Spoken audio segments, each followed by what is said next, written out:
In the heart of Japan, a nation known for its advanced police force, a chilling and enduring mystery has haunted law enforcement for 38 long years. This enigma, referred to as Case 114 and globally recognized as the monster with 21 faces, case stands as a haunting testament that even the most advanced security forces can be challenged by the darkest of crimes. Japan's police force is celebrated for its high-tech methods and razor-sharp instincts, boasting an impressive 97% success rate in solving murder cases. Yet, this particular case remains an unsolved scar on their record. It all began against the backdrop of one of Japan's most iconic companies, Glico, renowned for its delectable candies and chocolates. The ominous tale unfolds on a fateful night when the owner of Glico, Katsuhisa Ezaki, found himself at home. Two masked intruders shattered the peace, forcibly entering his residence, setting in motion a nightmarish 17-month ordeal that would reverberate throughout Japan. These masked men were armed with a chilling arsenal, wielding a pistol and a rifle, and their intrusion appeared meticulously planned. Within the confines of Ezaki's home, they encountered his 70-year-old mother Yoshi, who resided on the same property. The intruders wasted no time binding and silencing her, commanding her silence under the looming threat of their weapons. Their sinister intent was clear when they procured the key to Ezaki's own home, a key designed to bypass the security system. Their sinister path led them to Ezaki's wife, who suffered a similar fate to her mother-in-law. It seemed like a typical robbery at this point, but the intruders had a different agenda. Despite pleas from Ezaki's wife, offering money to spare their lives, the intruders remained resolute in their ominous purpose.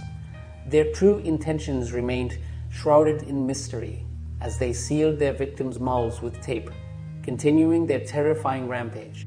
In a harrowing twist of fate, the intruders burst into the room where Ezaki was bathing with his two young children. Holding him at gunpoint, they forced him to leave with them, unclothed and vulnerable. Ezaki was thrust into the back seat of their car, and they sped away to Osaka, where they transported him to a secluded house in a desolate area. There, they left him bound and alone, with no guards or surveillance, just isolation. The following morning, the shocking news spread like wildfire. Ezaki had been kidnapped. His mother and wife had been subjected to this horrifying ordeal, and the police were thrust into a frantic investigation. The company was thrown into chaos, and the owner was missing. A message arrived bearing the ominous declaration, "The owner of your company, Mr. Ezaki, is in our custody."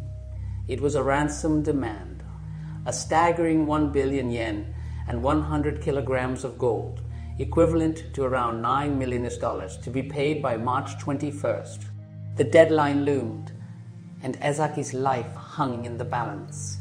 As the clock ticked, the police scoured the streets of Osaka tirelessly. Despite their efforts, the 19th and 20th passed without success. The deadline of March 21st approached ominously.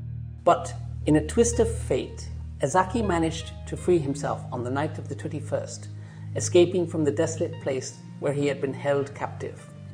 His unexpected escape was a testament to human resilience. The case of Ezaki's kidnapping left the police perplexed. There was no ransom collected, no specific demands made, just a sudden escape. The mystery deepened when, days later, a letter arrived at the Glico company. The same letter was also sent to the police, and its message was nothing short of chilling. The letter contained a deadly threat. The sender claimed to have poisoned the company's candy, which was widely available in stores across Japan. Panic swept the nation as Glico Company swiftly initiated a recall of all candies from store shelves. Fear of consuming any candy gripped the public. The impact on Glico Company was devastating, resulting in a staggering loss of 130 million yen. The mystery surrounding Ezaki's kidnapping and the subsequent threats continued to baffle investigators. The question that lingered was, what was the kidnapper's true motive?